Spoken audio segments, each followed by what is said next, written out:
Good morning, everyone. My name is Zaina Al-Shaib. I'm the Director of Digital Communications here at the Middle East Institute.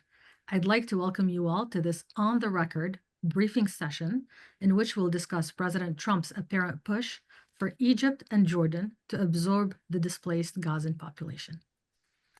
President Donald Trump recently said that he wants to, quote, clean out Gaza and urged Egypt and Jordan to take in the Gazan population.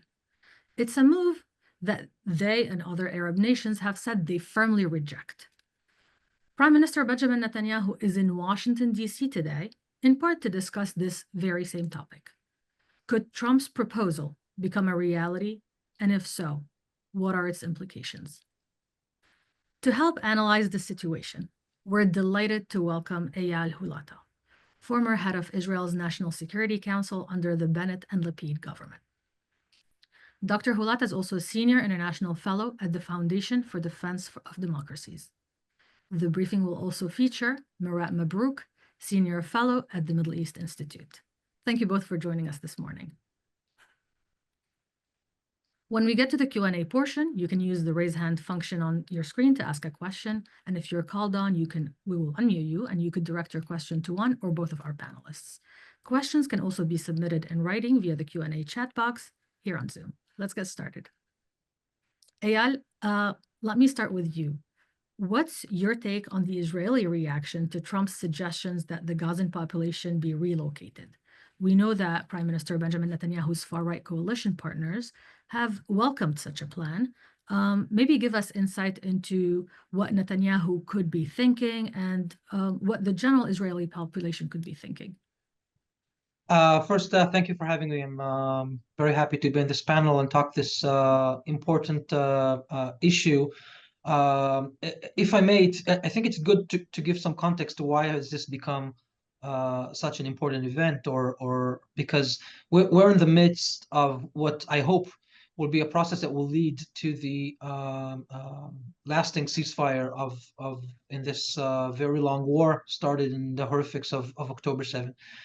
With the release of all of the hostages, and once that happens, then what is called the day after, which we've been waiting for so long, can start. And when that happens, reconstruction of the Gaza Strip and hopefully, at least from an Israeli perspective, this is a key element of it, replacing the governance of the people in Gaza from Hamas to a more civilian, pragmatic and cooperative leadership. These are all things that are cornerstones of what I hope will be a proper day after coming later. This notion or idea of relocating Gazans in order to reconstruct the Strip, when this came out, it seemed like an idea coming from, I don't know, real estate developer people who understand that in order to have this done, we need to remove the people so we can remove the rubble, rebuild, and bring them back. And I think that, in fact, this may have been the idea behind the minds of the people who brought this up. But, this is the Middle East, and this triggers many, many things. So to your point, the far-right factions of the Israeli government who would want the war not to end and occupation to continue and the resettlement of Israelis in Gaza Strip, of course they would welcome removal of Gazans from Gaza Strip without allowing them to return or just creating conditions for them to choose to live elsewhere. I don't think this is what President Trump was talking about. I don't think this is what his people were talking about. But people can give their own opinions and ideas, and this is definitely the way that the extreme right-wing factions in the Israeli politics have spun this notion. I think Prime Minister Netanyahu knows very well that this is not in the cards. This is not what's about to happen.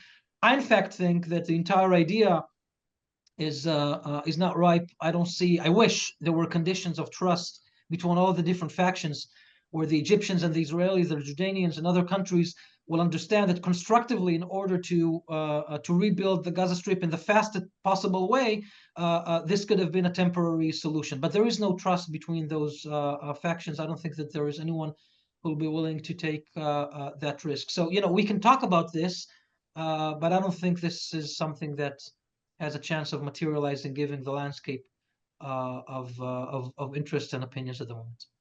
And how does the Israeli public in general view such idea?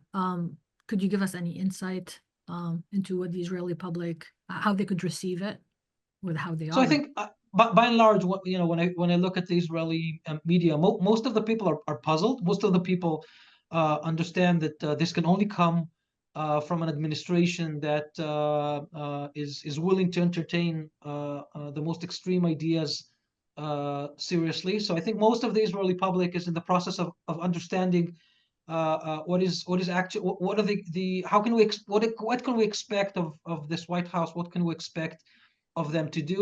The vast majority of the Israeli public is far more interested in making sure that the hostage deal continues and that we get all the hostages back and that the war ends, more than anything else. And the day after will come later. To be fair, the Israeli government has not invested enough time, resources, thinking, planning of any sort in what the day after should look like, unfortunately. And I think we're all in understanding of this now. And this is maybe one of the reasons why such ideas are floated, because there is no plan to what actually could be done and should be done during this time. But I think by and large, the vast majority of the Israelis understand that this is so off the charts that and I think they attribute it likewise. Right. Thank you, Eyal. Mirette, the Israel-Hamas war has had repercussions on the region, from derailing the rapprochement plans between Israel and its Arab neighbors to now potentially threatening existing peace treaties. How do you read Trump's wish for Egypt and Jordan to absorb the Gazan population? Right. So thank you for having me. I think it's difficult to try and read President Trump, and I think people waste a lot of time trying to read into what he says or thinks. I think your only option is to deal with what you're being told. I was very, very heartened to hear Eyal say that in general, Israelis understand that simply shunting Palestinians out into other countries was not a workable solution. I was very heartened to hear that. He's right, of course, about the lack of trust. I think what Arab countries, whether it's the Palestinians themselves or whether it's the surrounding countries, are basically going on the last 70 years or so of experience where Palestinians who have been driven out of their homes haven't been allowed back. So I think Eyal is right about that, and that's why both Jordan and Egypt have said this isn't going to happen. And I do think that even though we don't really know what President Trump had in mind, what everyone jumped to de facto was, we're going to be asked to absorb these refugees, but more importantly, these refugees will never be allowed in. And therefore, both countries dug their heels in. Their position hasn't changed during this. And I think the Egyptians were rather proactive and immediately, put out statements. But more importantly, Egyptian public television has just been blasting this day in, day out. This isn't going to happen, which means that the government is now in a position where it couldn't retrench if it wanted to. All right. So I think a workable solution needs to be found around the construction. Now, bear in mind, Gaza has, there has been reconstruction before, not on this scale, but there has been reconstruction before. And options have been given. Either we could move Gazans into what Israel is currently using as a buffer zone on the Palestinian side. Either we could move them to the West Bank or we could move them further into the Naqab Desert. None of them are particularly great, but all of them are better than shunting them off outside. So at the moment, I think both countries are on edge because we don't know what President Trump means or is willing to do, and because people have been watching all the fireworks about the tariffs recently, there is tension in those two countries, particularly on the Jordanian side. Now, I don't want to go on too long, so just let me know. Well, thank you, Mirette. Well, as you mentioned, both countries, they're saying that moving Gazans into their territory is a red line. And first, how red is this line, and what leverage does Trump have to pressure either country? Okay, so the line is bright throbbing red. Okay. President Trump has a lot of leverage, particularly on Jordan. Now, Jordan is a smaller country. About half of its population is Palestinian, refugees from 1948. So you can imagine that, while empathy for the Palestinian cause is fairly high throughout the Arab world, you can imagine what it's like in Jordan. But of course, Jordan is peculiarly vulnerable in that it gets about $1.2 billion worth of aid from the United States. And more importantly, almost 771 million of that is budgetary support, which means it gets it in cash. And that cash finds, it keeps offices open, it keeps bureaucracies open, traffic policemen, doctors, you name it. So the position is extremely delicate. Now, Egypt is slightly different, okay? People say, Egypt gets billions of dollars in aid from the United States. It actually doesn't. Egypt gets about $1.3 billion in foreign military financing from the United States. It's second only to Israel, all right, which gets about 3.3 billion, I think. 1.3 billion in FMF, but you want to bear in mind that that isn't money. Essentially, what Egypt gets is a coupon that it can spend on American armaments. So the money never leaves the United States.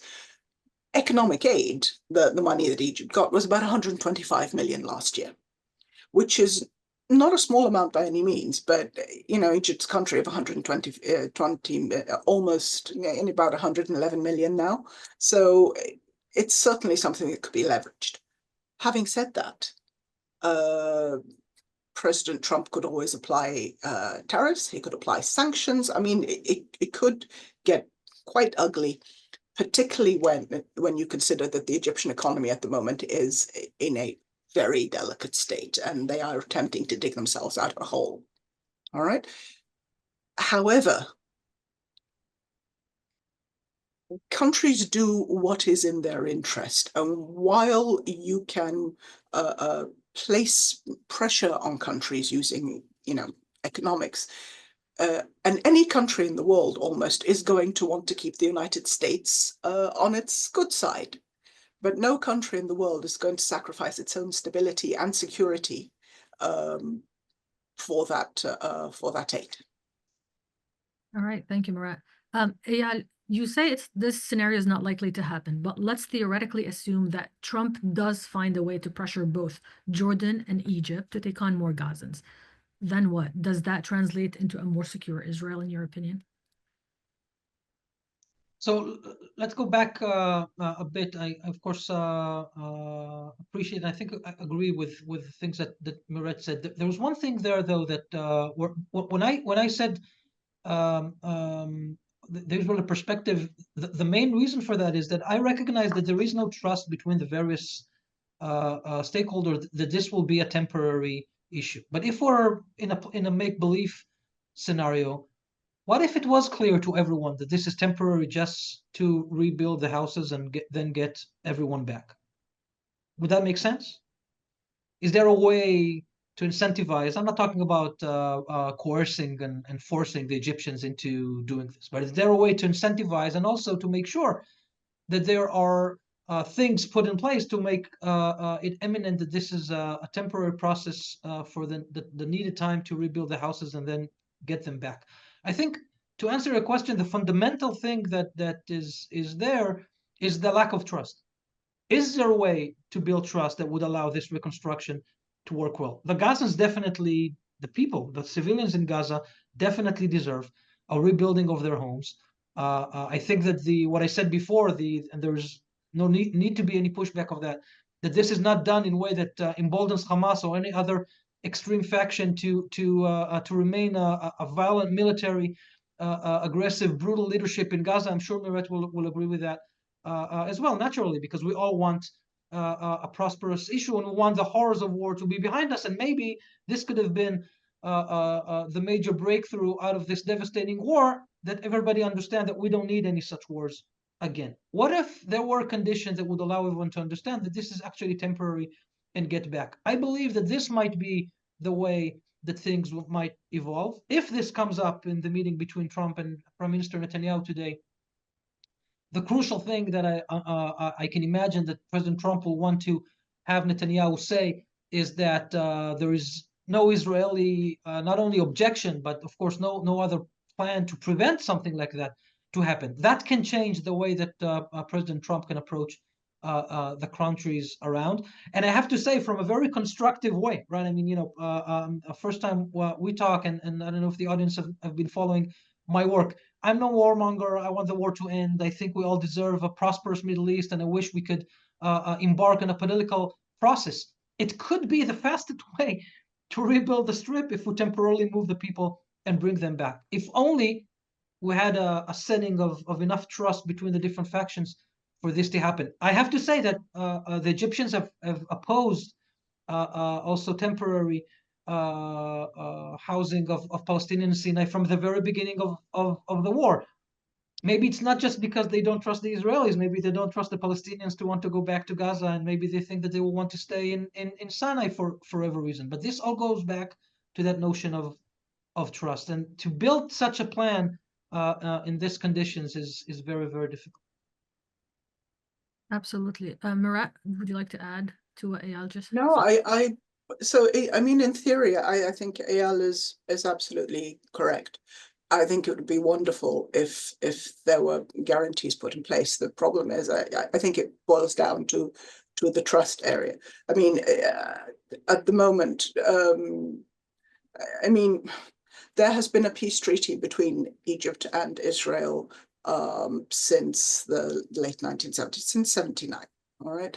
But at the moment, we have Israeli troops in the Philadelphia corridor, which the Egyptians say is against, it contravenes that treaty now. And bear in mind, there were additions in 2005, back and forth.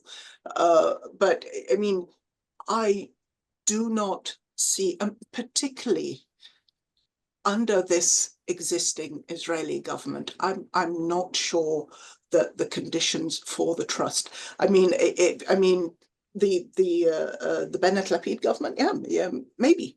Yes, absolutely. And, you jump right back. I mean, I think if Rabin had put it on the table, people, would have jumped at the opportunity. But I do think that under the present government, with its mix of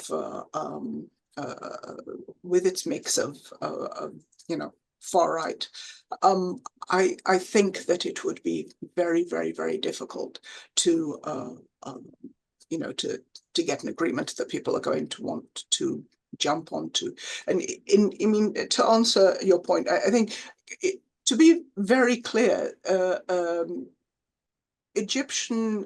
mean, when the Egyptians said we are not going to accept Palestinians, there are two reasons for this, and one of them is that they do not want to be seen as complicit in mass ethnic cleansing. But the other reason, of course, is that you're right, it is a security issue, because if you have mass movement of Palestinians, you don't know who's going to be coming across. And what the Egyptians absolutely do not want to see is Hamas moving over into Egypt and continuing to try and pound the Israelis from Egypt.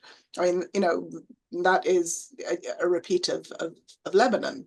All right, and a civil war. So I mean, you're absolutely correct. There are serious security issues that that the Egyptians have their eyes on. I do think. I mean, I think what we've seen really is that the Palestinians do seem to want to stay in their land. I mean, it's not that there haven't been, even with all the crushes at the borders, and even though the Egyptians said from day one, we are not going to take in Palestinians. I mean, I can tell you for a fact that if desperate women and children had come over the borders, what you weren't going to see is Egyptian military firing on women and children. It wasn't going to happen. right? But so it's a complicated situation. But I do think that the crux of it at the moment is with the current government. I think it will be difficult to maintain the kind of trust that is needed for what you're suggesting. I wish we could. I think it's an excellent suggestion and it makes sense, but I'm not sure that it's a go. The issue of trust is definitely one thing, but I mean, we've also seen throughout history that even when there is trust, for example, during the Syrian civil war, the Syrian refugees were meant to stay temporarily in Lebanon, Jordan, and Turkey, but here we are almost 15 years later. But I want to dig a little deeper, Mirette, and talk about something you mentioned, which is the Palestinian refugee crisis. As we all know, it's not a new story. What we've learned, and it's something that you just mentioned, is that throughout the decades, the Palestinians have not shown any interest in leaving their homes. So how are they reacting to this proposal? Do they see it as just Trump giving off-the-cuff remarks, or do they see it as a potential reality? Okay, so I'm going to be very, very careful about speaking for Palestinians because I think it's a large and complicated issue, and I think it's easy for people to toss out comments on it. I can tell you, I mean, as far as refugees are concerned, Egypt currently hosts about 5.5 million Sudanese refugees. There's about 1.5 million Syrians. There's 1 million Libyans, 1 million Yemenis. Before October 7th, it was already difficult for Palestinians to come and go, but I mean, they did all the time. But there wasn't a flood of people going from Palestine to Egypt. I mean, there just wasn't. There does seem to be, a serious need to stay on their home, on their land, in their homes, and I think most people can appreciate that. But you also asked about, whether the Palestinians think essentially that, President Trump is just producing an off-the-cuff remark. First of all, the Palestinians are in a significantly delicate and weakened position. I don't think that they are in a position to be able to think that anybody is giving an off-the-cuff remark. They're already being bounced around. I mean, Eyal will know this better than me, but the population of Gaza, I mean, 90% of the population, almost 2 million people, has been bounced around and internally displaced, sometimes up to 10 times. All right. So I don't really think they're in a position to sit there and say, well, he's just saying that. I think they're in a position to worry about absolutely everything. I also think that they're in a position where they know that very little help is at hand. Because the reality of the situation is, I mean, people have been speaking, but at the end of the day, there has been a relentless pounding, and there's been. Eyal made an important point about Hamas. There really isn't anyone in the region who is massively fond of Hamas. There isn't. I mean, I can certainly tell you that the Egyptians are not the slightest bit fond of Hamas. I mean, they have serious issues with it. All right, and they absolutely do not want to see Islamists in power. And I think everybody, including Hamas at the moment, has realized that there really is no road back to power for them in Gaza. Right? Even though they may be recruiting more, I just think as a political force, they're going to have to turn into something else altogether, or not, because I think there's no, But having said that, the governance issue is extremely complicated because most Arab states, not all of them, but the majority of Arab states have said it has to be Palestinians leading the governance. But the PLO is in somewhat disarray. It is not well loved by its own people, and Prime Minister Netanyahu, has already said he does not want the PLO involved. Well, then what? So there are a host of problems, and which brings us back to your own questions. I don't think that the Palestinians can take absolutely anything for granted whatsoever. Eyal, I just want to follow up on one of Mirette's points.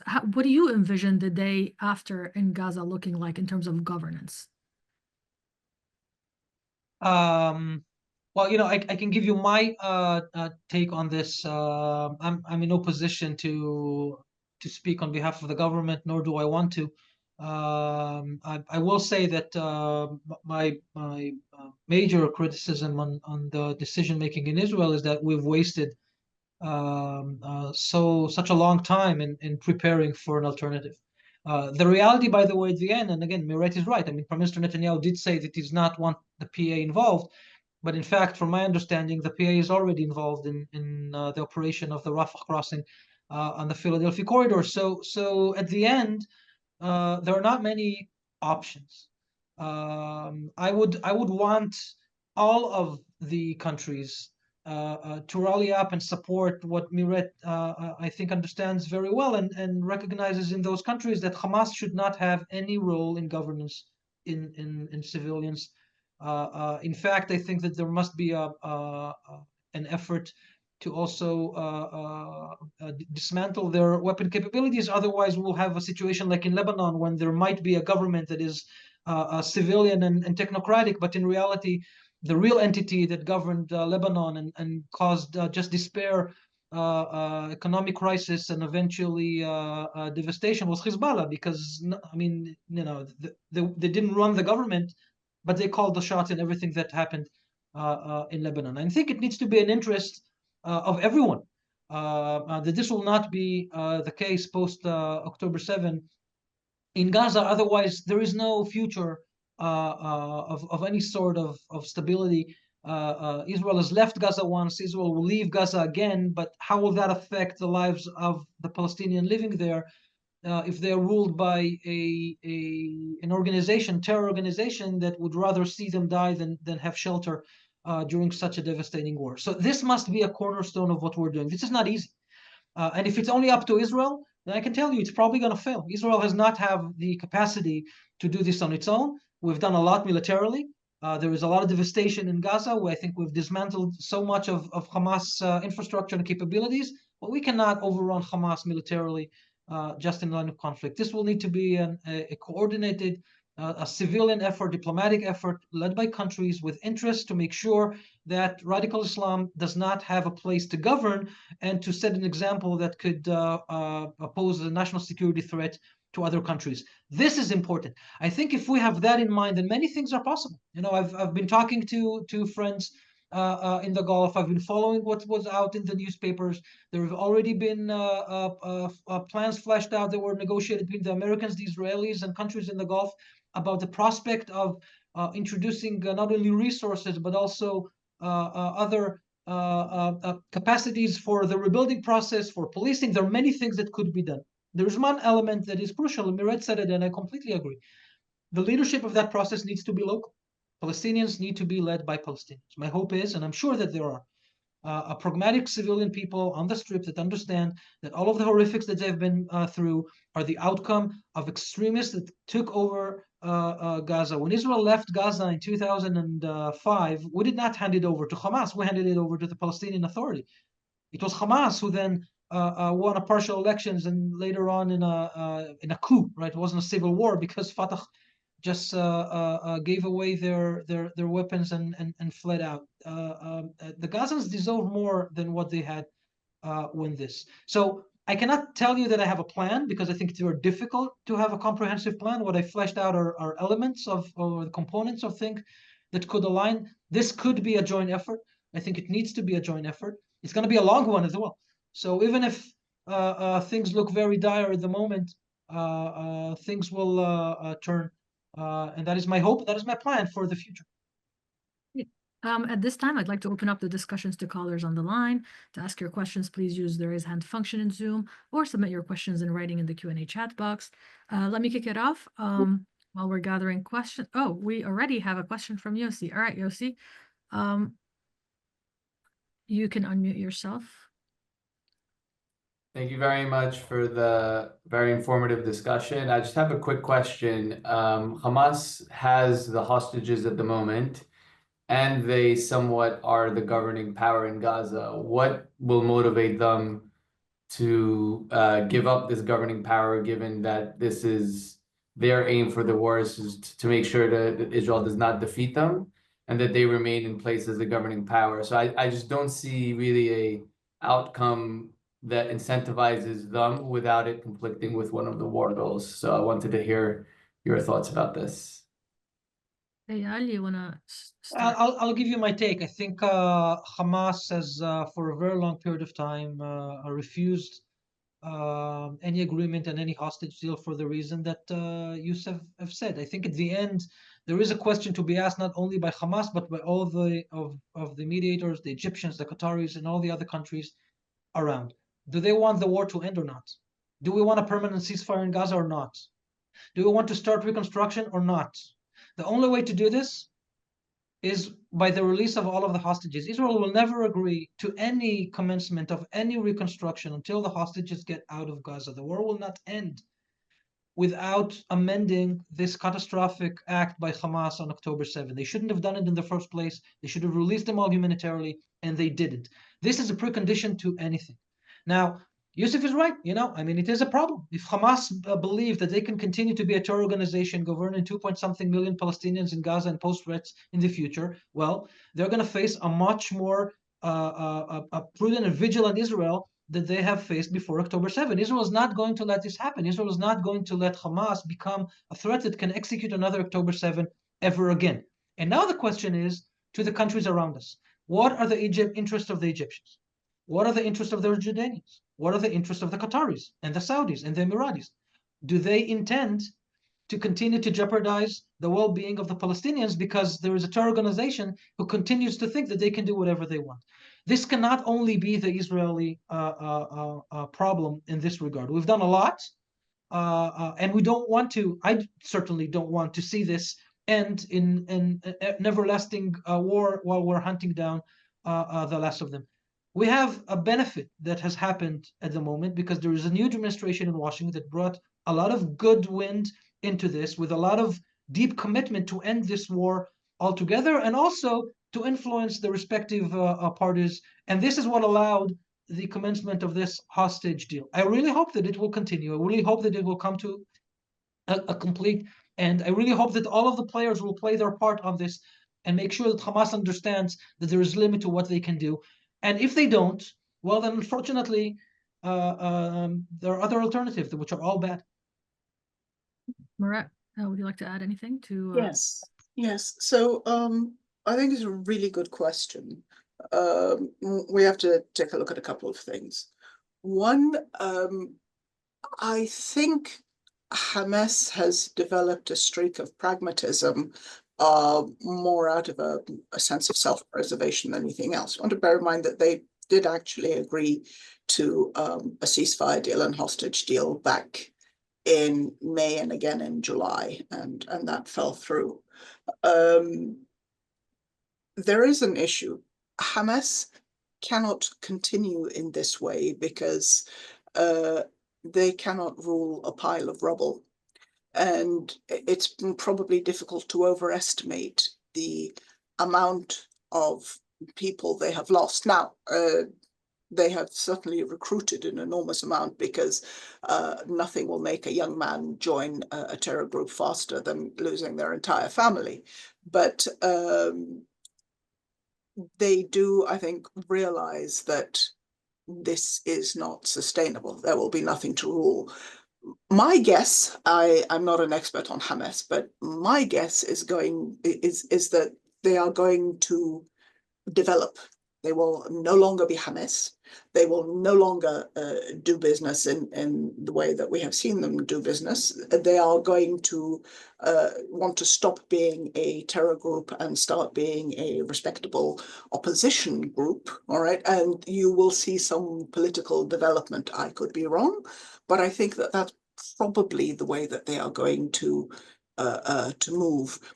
I think probably a mistake to overestimate the amount of influence. I mean, I think it's a huge mistake to overestimate the amount of influence any Arab country has on Hamas. If there'd been that much influence, then you wouldn't have had a year and a quarter of fighting and, 48,000 Palestinians dead and God knows what else. It wouldn't have happened. So they are essentially, they're a non-state actor. It's very difficult to control non-state actors. Is it in the interests of other Arab countries to tamp this down and have a peaceful Palestine? 100%, particularly in concentric circles. It is vital for Jordan and Egypt, and it is fairly necessary for the rest of the Gulf countries. All right, so it is in everybody's interest. And, my God, think of the possibilities for the development of this region if Israel were integrated into the region, as opposed to always leaning over to the West. Think of the possibilities of integration, but that's not going to happen without some sort of peace. So at the moment, Hamas stands smack dab in the middle of this as an impediment.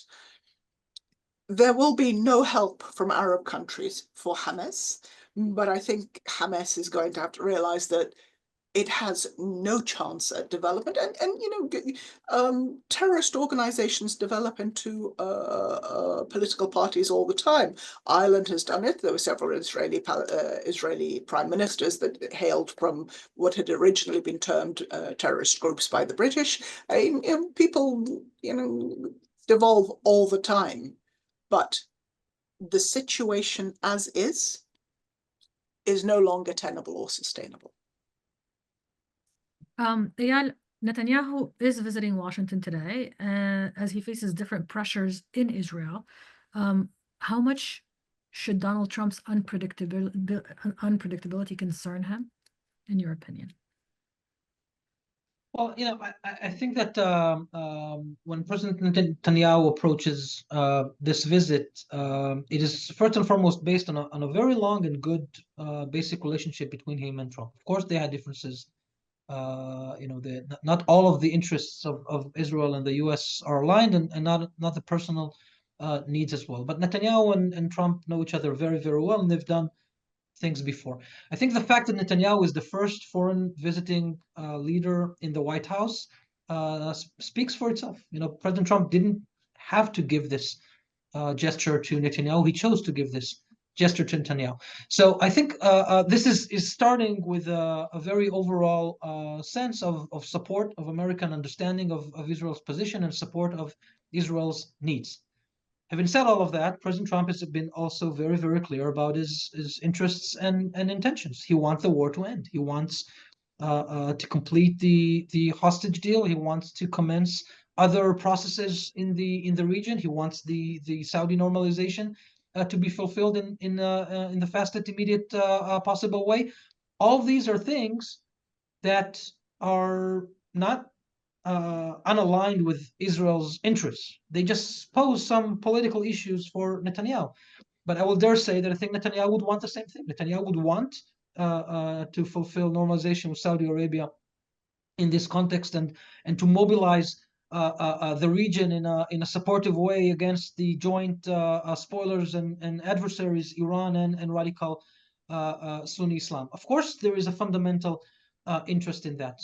But there are also the political issues of Netanyahu. I think Witkoff, the emissary, has been very clear about this. He's been quoted saying that Prime Minister's Netanyahu political problems are his problems, and he needs to deal with them, and he shouldn't expect others to deal with them for him. And I think that this is overall the situation as it is now. So Netanyahu is weighing those options. I think that he must have come very ready with the concrete things between this balance, and we'll need to wait for a few more hours to see how this all plays out.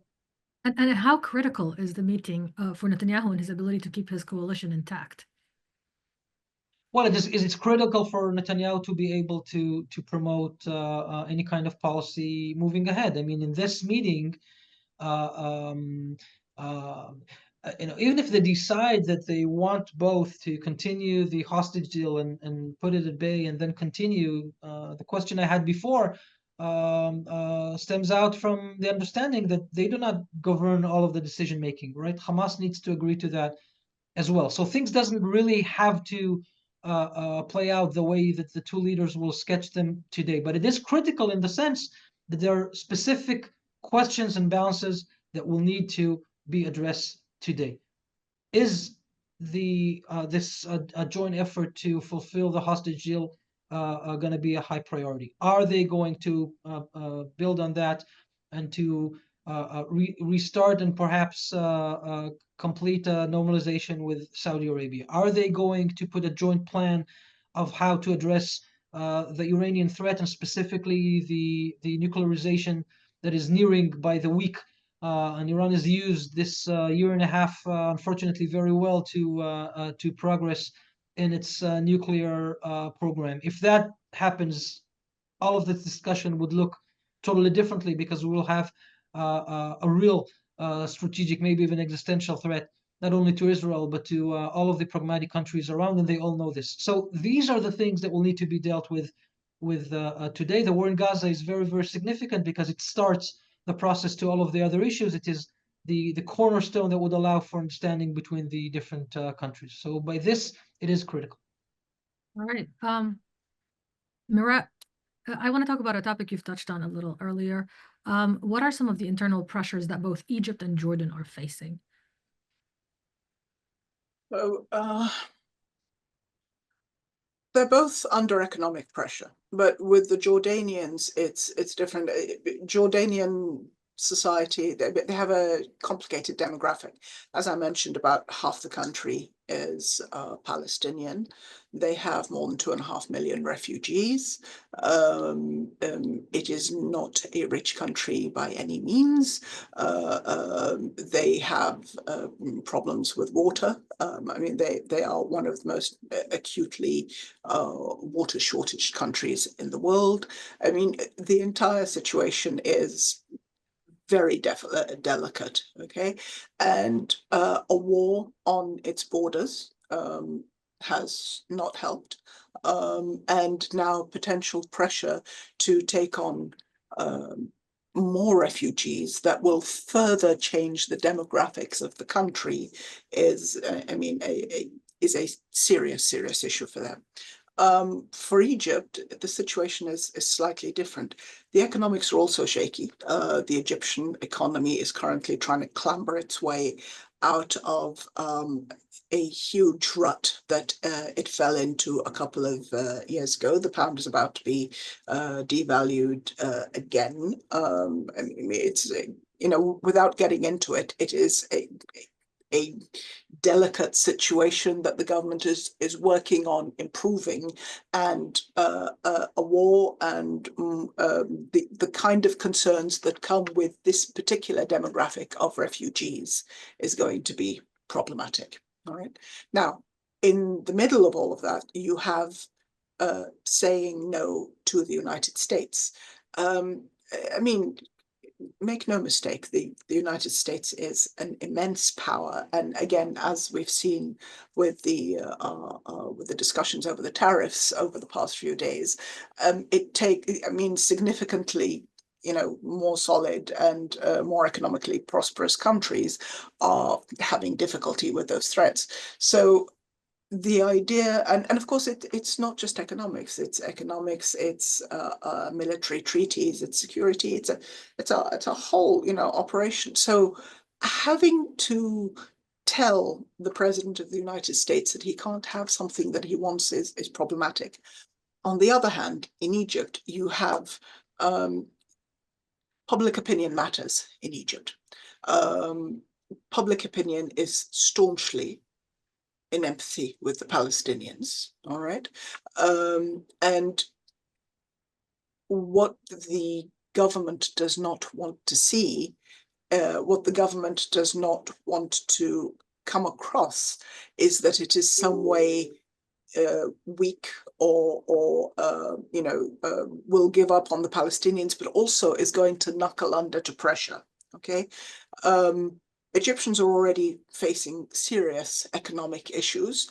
They don't want that coupled with a military weakness as well, right? So public opinion would be massively against this, which is why I said the government has been proactive, and the president went on record on television a few days ago to say, well, this isn't happening. Now that he's been on television and said this isn't happening, there is no room for him to back down. All right, so it is not going to happen.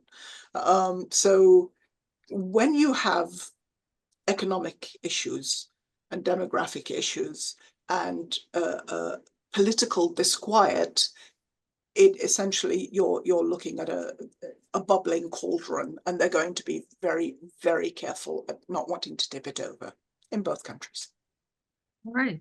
Eyal, given the internal pressures that Mirette was just talking about and Trump's rhetoric, do you believe that the peace treaties between Israel and its neighbors, both Egypt and Jordan, is in jeopardy? Well, I would definitely want to believe that that it's not by any way or form. I mean, this. Let's just remember that this war is probably the worst war the Middle East has seen. Definitely in the last 40 years. And even though that has been the case, I think based both on kind of an understanding of the risk that Hamas has posed, and also an understanding of the strategic interests of the region, none of the agreements have been cancelled. Not only that, the Abraham Accord countries, at least some of them, have continued direct flights to Israel, even though, I mean, I cannot fly from Washington, D.C. direct to Tel Aviv. There are no American airlines that are flying. Both United and Delta have canceled, but you can fly in Fly Dubai, in Etihad, in Emirates, and they've not called any of the ambassadors, and they've not stopped any of the economic ties. I think there is an understanding, even though there is friction, and there is friction between Israel and the countries. And Mirette said that before. This is definitely not the easiest government Israel has had, to say the least, in this regard. But even in those dire circumstances, the agreements have held and the dialogue has continued. Even if it's not perfect or as good as I think it could have been. I remember very well what a good dialogue there is between an Israeli high official and its colleagues from the Arab countries. I've done this for a year and a half. So I think that if we've survived this so far, this is probably going to continue to last. And I want just to remind everyone, this is not an Israeli initiative. This is not Israel asking or setting these things. I don't think that this has been coordinated with Israel or with Netanyahu. I think the Israelis have taken this by surprise. I said that at the beginning. So to think that there will be a risk to the agreement with Israel because President Trump has been putting something out there, I think that is absurd. That should be absurd. We must make the best out of the existing conditions and focus all of us on what's really, really important. That is to make sure that we can not only restore stability, but create a future where such things cannot happen again. Right. Mirette, we've seen movements of people in the region cause instability in their new destinations, most notably in the 1970s when Yasser Arafat's PLO contributed to the Lebanese civil war.